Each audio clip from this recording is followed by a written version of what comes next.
Welcome to the daily Gerry Anderson podcast, where the presenter's return to good health is complete, and he is not afraid to let the world of show business know about this recovery. Do you notice anything about me today?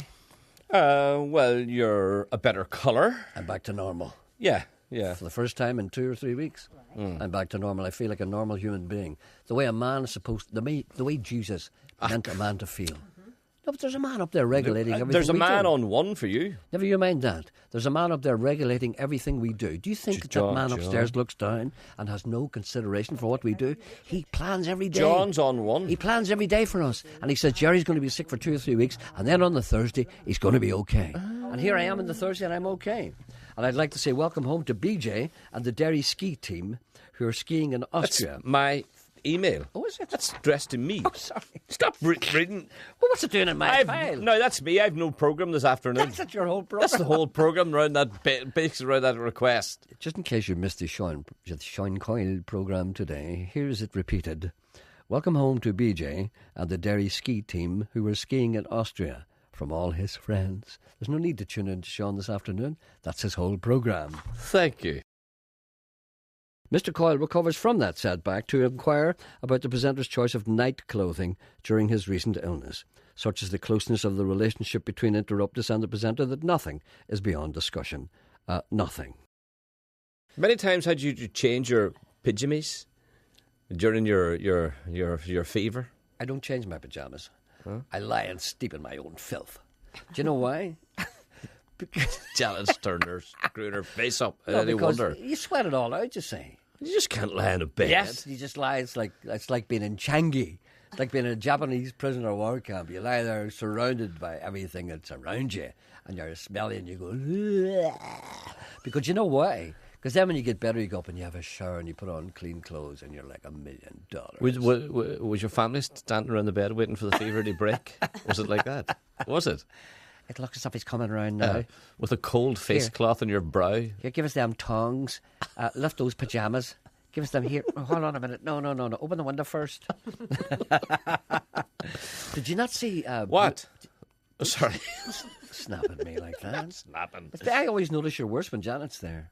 I know, she makes me giggle. Because she supports you. Yes. No, she supports you. Yeah, no. But she encourages me.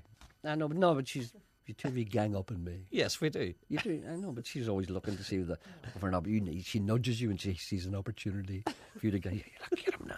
Get him now. Get him now. Look, he's vulnerable. Now. He's vulnerable. He said something stupid going right. I wrote it down. Here it is. Look, there it is. That stupid thing that he said.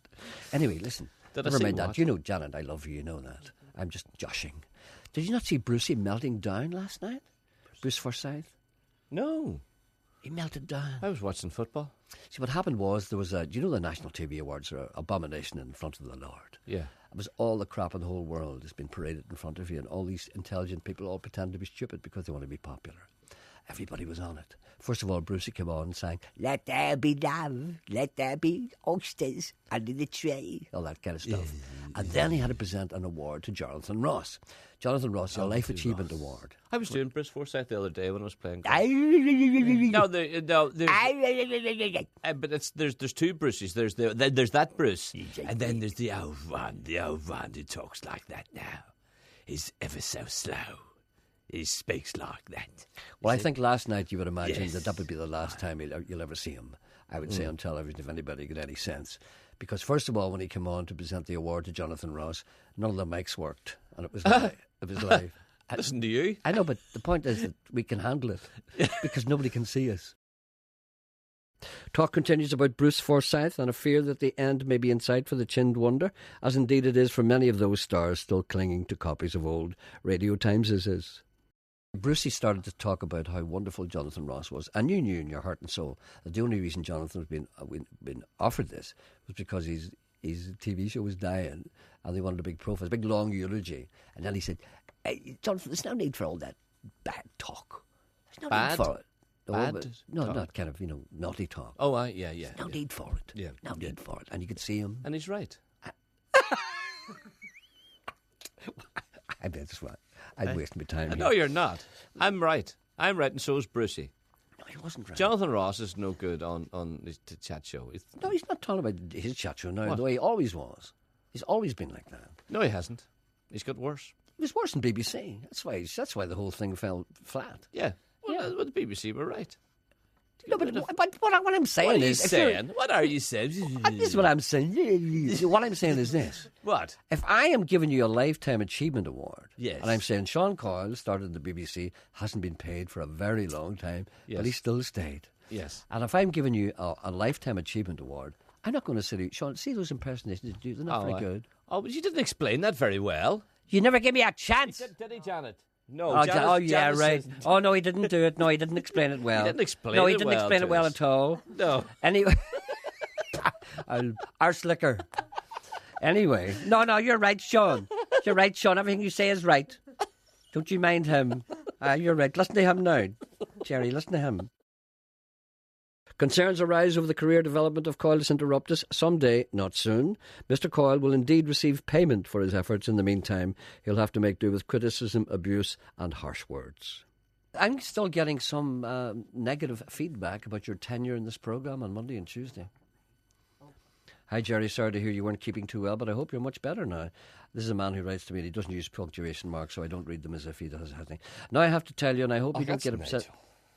I hope you don't get upset by this, but Monday and Tuesday when you were off sick, Sean was doing a fine job and playing some good music.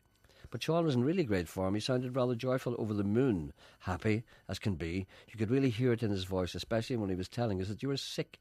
And then giggling, after he mentioned your sickness, he reminded me of the prison warden from the movie Shawshank Redemption. Anyway, glad to hear you're feeling better. Pull him about the joyful mood. Were you celebrating my illness? No, Janet is there, and Janet will back me up. I never said anything. I never told anyone that. I just said you were off sick, and hopefully you'd be back the following morning. And that's all I said. Isn't that right, Janet? Yes.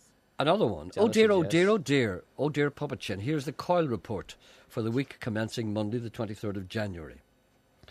A fourth, Tyne Humber, Dire Straits, Daniel Rising, possibly Elvis later. Viking Fisher, South Utsira, Hugo, increasing to Packardon. Poor.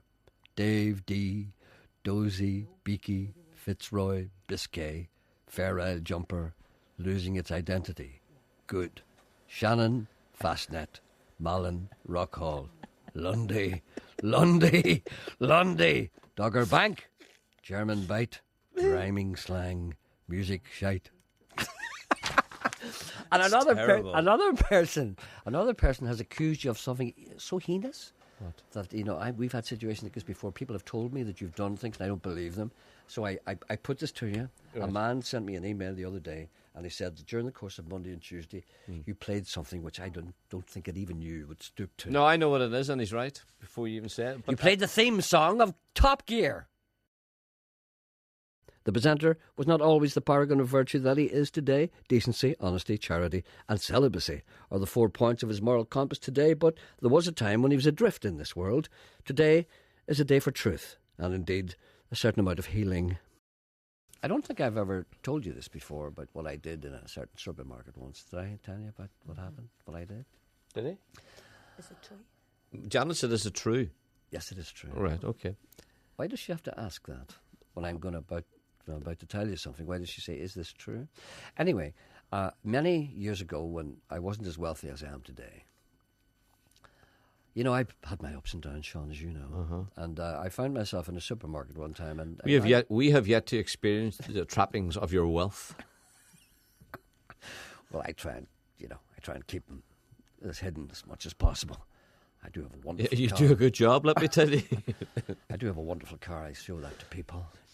Anyway, I was standing in a supermarket checkout. This is a number of years ago when I wasn't the man I am today. And as they say, hurting for a pound coin, you see?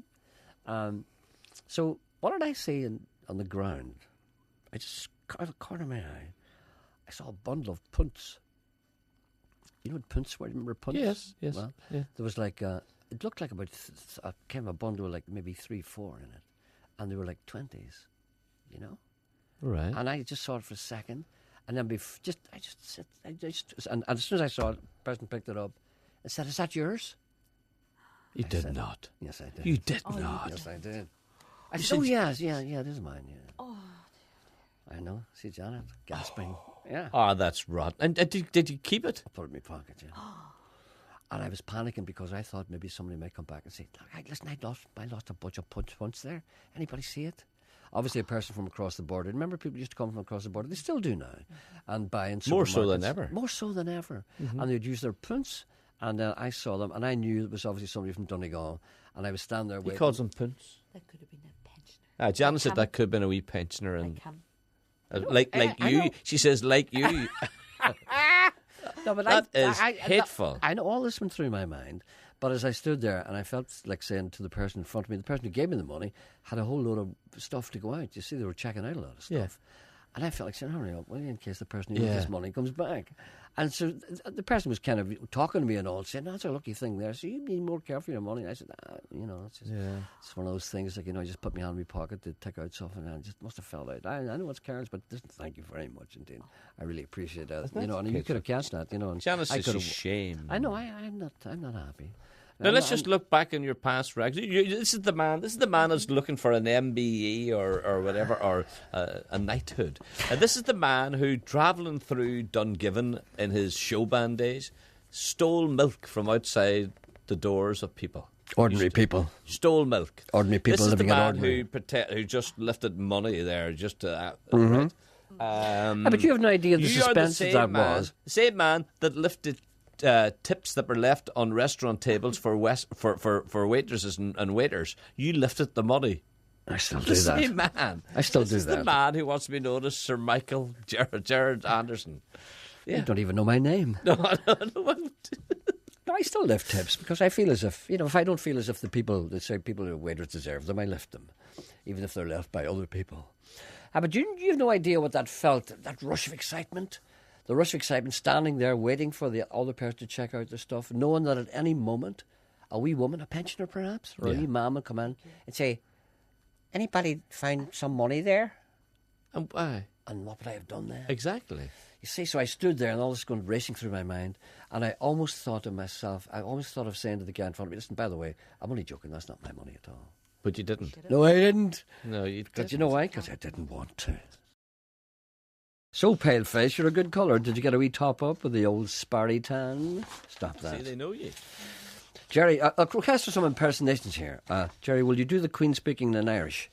It's very funny. Cad Miller Fulcha to everyone. To everyone. Cad Miller Fulcha. Wow. Good. Wow. Thank you. Wow. Wow. May I just say, before I go, my husband and I have found a coin.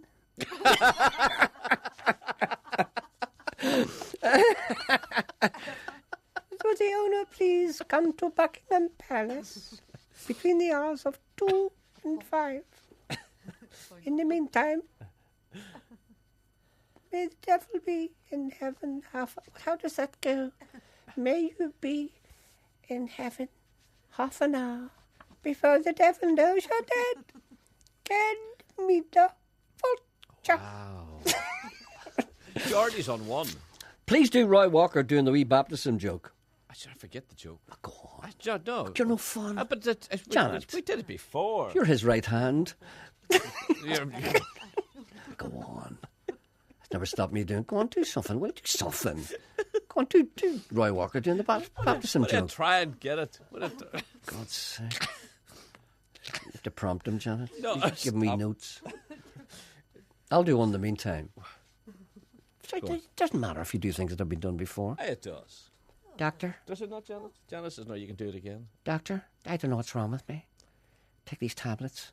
I don't know what they're for. That's, You see, Yeah. that's still funny. yes, so it is. Go on, do Do the you get that baptism now? joke. Janice gets it now. Took her a while. 3 weeks. Go on, do something. What? How does it start? I don't know how it starts.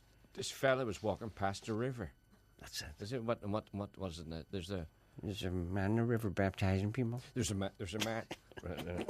Can't do him. What a minute we get right. And there was this fella who was baptizing people, I think it was Jesus. and he says, "I wouldn't mind being baptized." So he says, "Well, come on into the water." So he walks into the water, And the preacher gets him, and he puts him under the water, and he pulls him up again. He says, have you found the Lord? He says, no. He said, I'd better put you in again. So he puts him under the water again, and he pulls him up, and he says, have you found the Lord? And he says, no, I haven't found him yet. So this time, he says, right, you're going to find him this time. And he puts him under the water for about 3 minutes. A very long time. And the guy comes up, and the guy's almost dead. And he says to the preacher says to him, he says, did you find the Lord? And the fella says, no. Are you sure this is where he fell in? What about Jordy?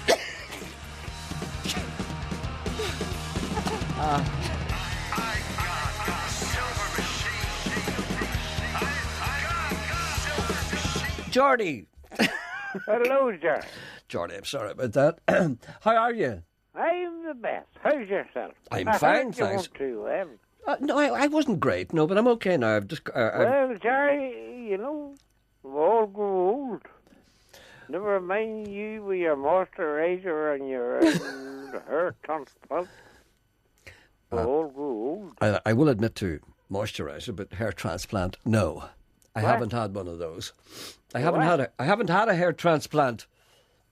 Well, surely you get a Yes. wee thing of brown paint and paint it over your baldy patch. That's indeed an option. Tell me this and tell me no more. How are things down where you are? Oh, the best. Anything Why my book good as ladies' man's coming. The third one now in 2 weeks. The tails are wagging, the gimmers, all of them. Can I just ask you something? And I hope this will not offend many children listening who are not going to school on religious principles. Much does Whitey charge these days? Well, it's up now, Gerry, to £10. Oh, it's getting For the dear. corn's getting dear, you know, you have to keep a bit of lead in his pants and keep him warm. Indeed, yeah. Well, you know, things are going up all round. So it's a tenner. Huh. A tenner a stab. Well, sure, the price of corn now is £12. Mm-hmm. And then you have to buy them dinner, you know, a drink, Ah. you know. Thank you for listening. Goodbye.